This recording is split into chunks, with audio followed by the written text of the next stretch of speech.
Hello everyone. देखो कई बच्चों का ये कंसर्न रहता है कि ऑनलाइन से इंग्लिश आती भी है कि नहीं। ऑनलाइन क्लासेस से बिल्कुल आती है, कोई डिफरेंस नहीं है।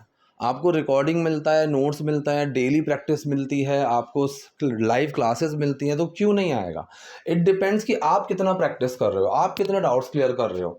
टीचर पे तो 20-25% डिपेंड करता है, आप पर सबसे ज़्यादा डिपेंड करता है कि आप कितने सीरियस हो। तो अभी भी बेसिक के भी बैचेज हैं, स्पोकन की भी क्लासेस हैं।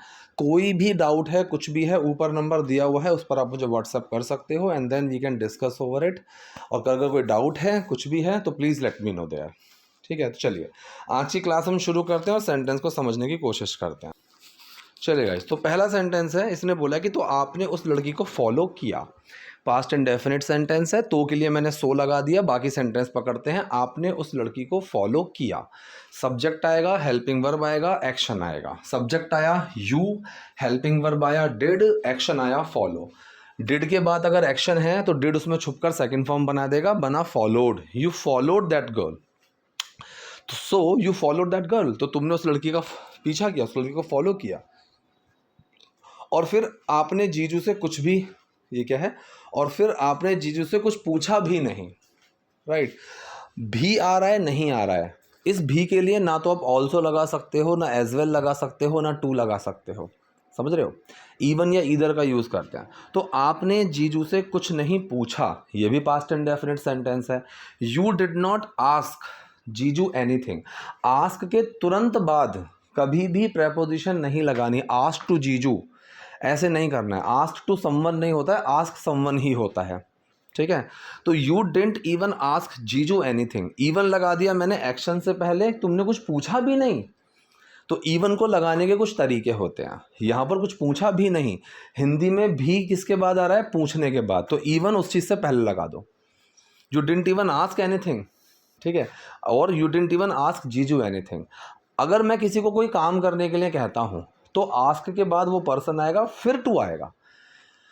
कि मुझे मम्मी ने कहा बाहर जाने के लिए, so my mom ask me to go out. Ask के बाद मी आया, फिर टू आया। ठीक है, तो सेंटेंस क्या बना, and then you didn't even ask jiju anything, और फिर आपने जीजू से कुछ पूछा भी नहीं। और उसके बाद आप दोनों प्रिटेंड करने लग गए। ठीक है, लग गए, करना शुरू कर दिया। स्टार्ट प्लस आईएनजी, और डू डज डिड छुपेंगे, सेकंड फॉर्म थर्ड फॉर्म लगेगी, सब कुछ स्टार्ट में होगा। इवन अगर कॉन्टिन्यूस सेंटेंस भी होता है तो आईएनजी स्टार्ट में भी लगता है और उसके आगे वाले एक्शन में भी लगता है। ये चीज़ हमने आईएनजी वाली क्लास में बहुत आराम से पढ़ी हुई है।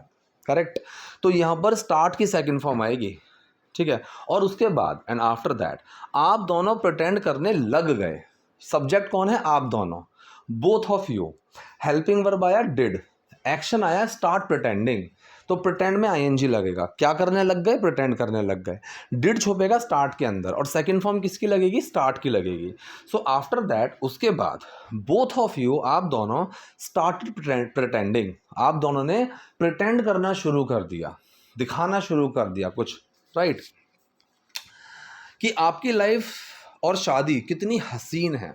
That your life and marriage, ठीक, दो चीज़ें हो गई। अब यहाँ इज नहीं आएगा, आर आएगा। स्टेट ऑफ बीइंग का सेंटेंस है। सब्जेक्ट क्या हुआ, आपकी लाइफ और शादी। Your life and marriage are so beautiful. Is नहीं आएगा, your life and marriage is so beautiful. कई लोग ऐसे बोल देंगे, मुझे पता है, लेकिन यहाँ पर आर का यूज़ करेंगे हम, क्योंकि दो चीज़ें हैं।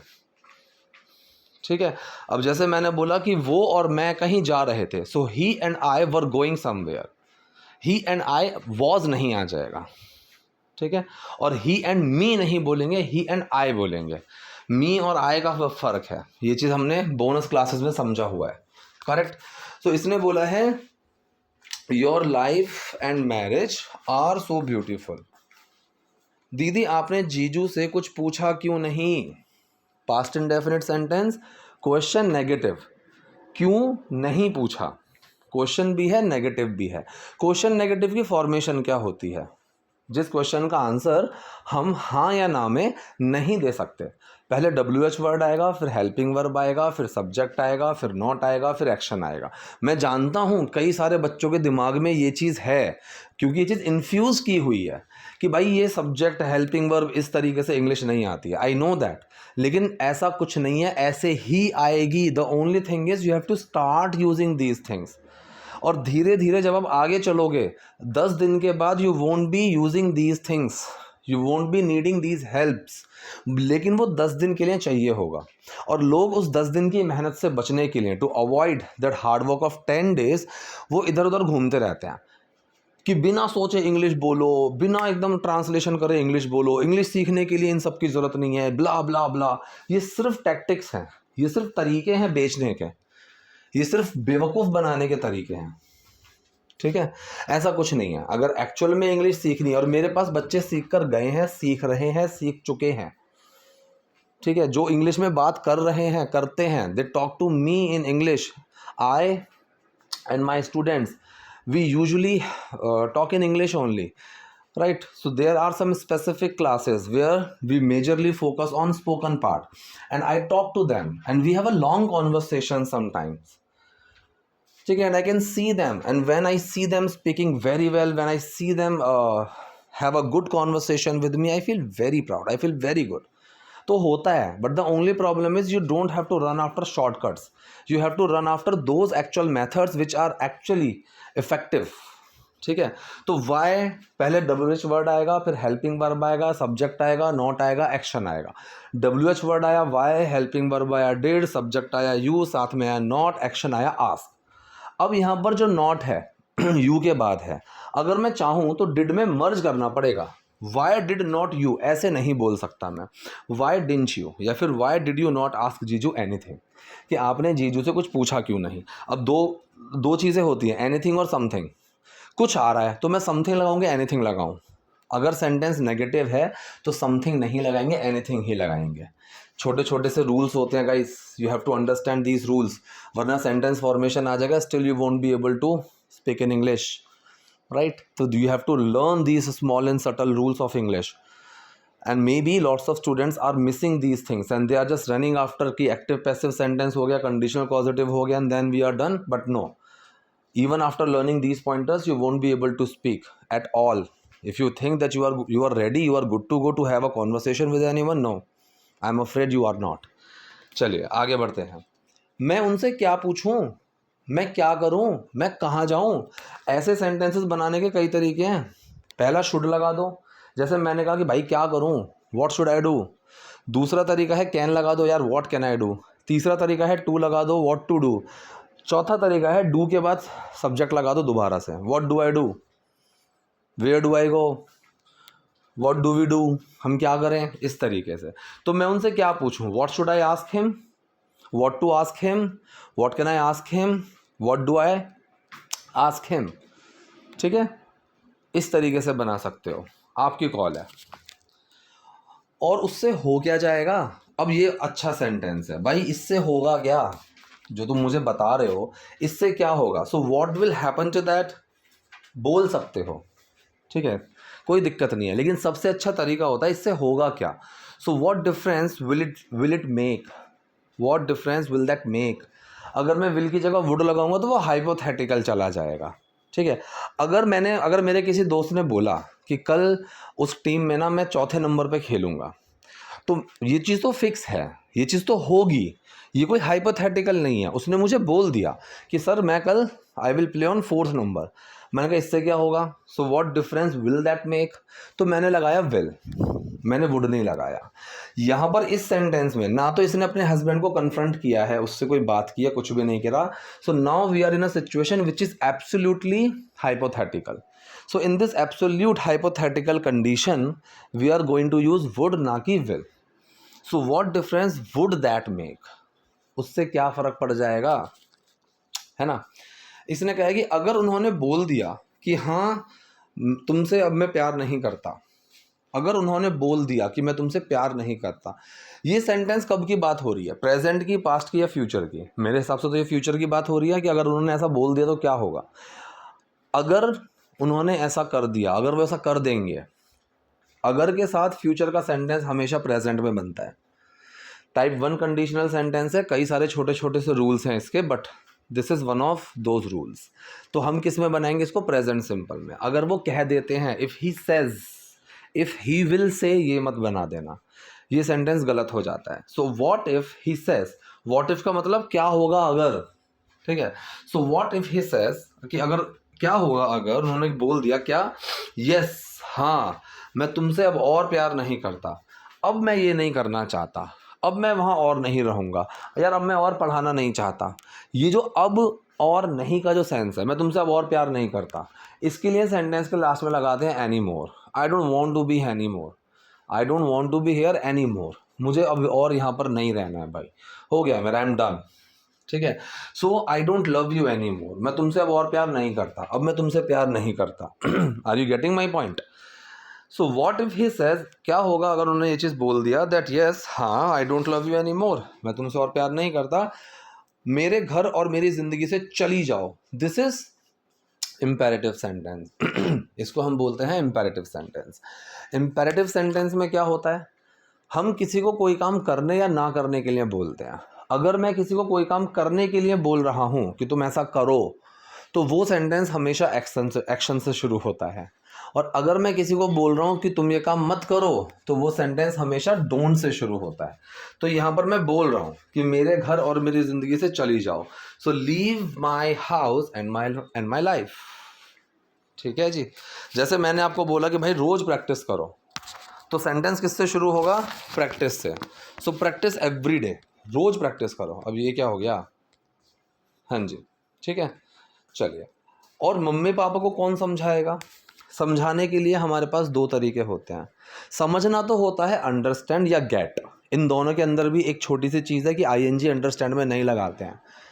ठीक है, अभी उस पर नहीं जाएंगे, बहुत लंबा हो जाएगा समझाने के लिए। ठीक है, I am getting it, I am understanding, यहाँ पर आई एम अंडरस्टैंडिंग गलत है।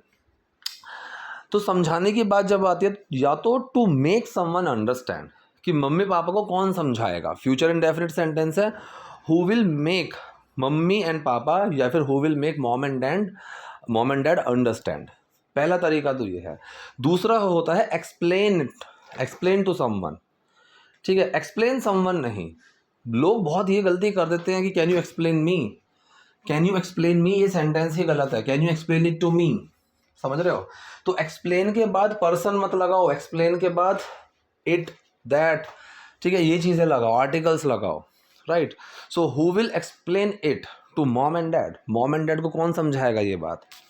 ठीक है, वो तो बचपन से हमें यही सिखाते आए हैं, बचपन से सिखाते आए हैं। प्रेजेंट परफेक्ट में बनेगा, या तो परफेक्ट कॉन्टिन्यूस में बना दो, they have been teaching us since childhood. अगर इसको आपको इंडेफिनिट फॉर्म में रखना है, सिंपल फॉर्म में रखना है, तो आपको प्रेजेंट परफेक्ट में बनाना पड़ेगा। So they have taught us this, उन्होंने हमें ये चीज़ सिखाया है सिंस चाइल्डहुड, बचपन से। सिंस और फॉर का फंडा आप लोगों को नहीं पता है तो पता होना चाहिए, one of the most important things in spoken English. So यहाँ पर सिंस लगाएंगे, जिस घर में तुम्हारी डोली जाएगी वहीं से अर्थी उठेगी। ठीक है, जिस घर में तुम्हारी डोली जाएगी, the house where your bridal palanquin goes to. ठीक है, जो और जिसके टॉपिक में ये चीज़ें हमने पढ़ी हुई हैं कि जहाँ तुम्हारी अर्थी जाएगी, the house where your bridal palanquin goes to, तुम्हारा फ्यूनरल, ठीक है, तुम्हारी अर्थी फ्यूनरल बियर वहीं से उठेगी। ठीक है, एक सेकेंड। ठीक है, तो यहाँ पर दो वर्ड्स आपको मिलते हैं, एक तो ब्राइडल पेलक्विन और एक फ्यूनरल बियर। बियर प्रॉपर, इसको बियर मत बोलना, बियर बस, र खा जाओ, बियर, इस तरीके से बोला जाता है ये वर्ड। तो इसका मतलब होता है अर्थी। ठीक है, the house where your bridal palanquin goes to, जहाँ जाएगी। अब यहाँ पर जहाँ के लिए विल, सॉरी, जहाँ का यूज़ हो रहा है और जाएगी, ये भी टाइप 1 कंडीशनल सेंटेंस होता है। ठीक है, तो टाइप 1 कंडीशनल सेंटेंस में मैंने अभी बताया था कि कुछ रूल्स होते हैं, तो ये रूल भी वही है। ज वाली चीज़ों में, जब जाओगे, जहाँ जाओगे, जैसे जाओगे, जब पहुँच जाओगे, इन सब में विल नहीं लगाते हैं, प्रेजेंट में बनता है। तो जहाँ भी तुम्हारी डोली जाती है, इस तरीके से, द हाउस, वो घर, where your bridal palanquin goes to, वहीं से तुम्हारी अर्थी उठेगी, या फिर वहीं से तुम्हारी अर्थी उठनी चाहिए। इन्होंने सलाह की सेंस में बनाया है, only your funeral bier should leave from there, कि वहीं से निकलनी चाहिए तुम्हारी अर्थी, इस तरीके से। बड़ा नेगेटिव सेंटेंस हो गया। ठीक है, मैं उनको क्या समझाऊंगी, फिर से यहाँ पर इन्होंने एक्सप्लेन का यूज़ किया है, what will I explain to them, what will I explain them नहीं, देखा, एक्सप्लेन टू देम। ठीक है, यहाँ पर इट नहीं लगा सकते क्योंकि पूछ रही है क्या समझाओगे, तो इट क्यों लगाओगे, है ना। So what will I explain to them, what will I say to them, what will I make them understand, सारे सही हैं।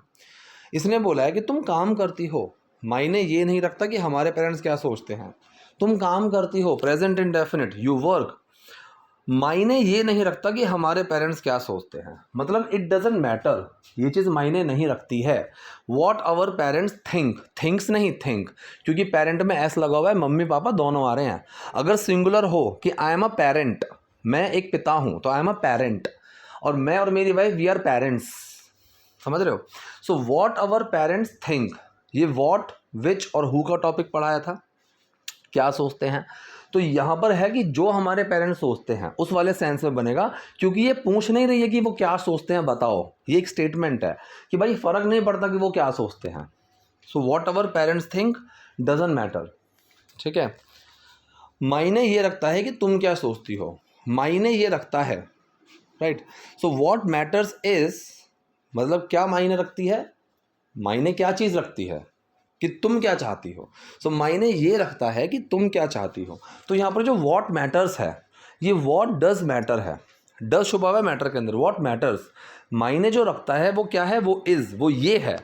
वॉट यू वॉन्ट, जो तुम चाहती हो, मतलब जो तुम चाहती हो वो मायने रखता है, राइट। अगर आपको सेंटेंसेस में थोड़ी सी भी परेशानी, प्रॉब्लम है, if you really want to have any inquiry regarding classes, do let me know. और कुछ भी परेशानी हो कमेंट सेक्शन में आप बता सकते हो। वीडियो पसंद हो लाइक करिए, नए हैं तो लाइक सब्सक्राइब दोनों करिए। Thank you.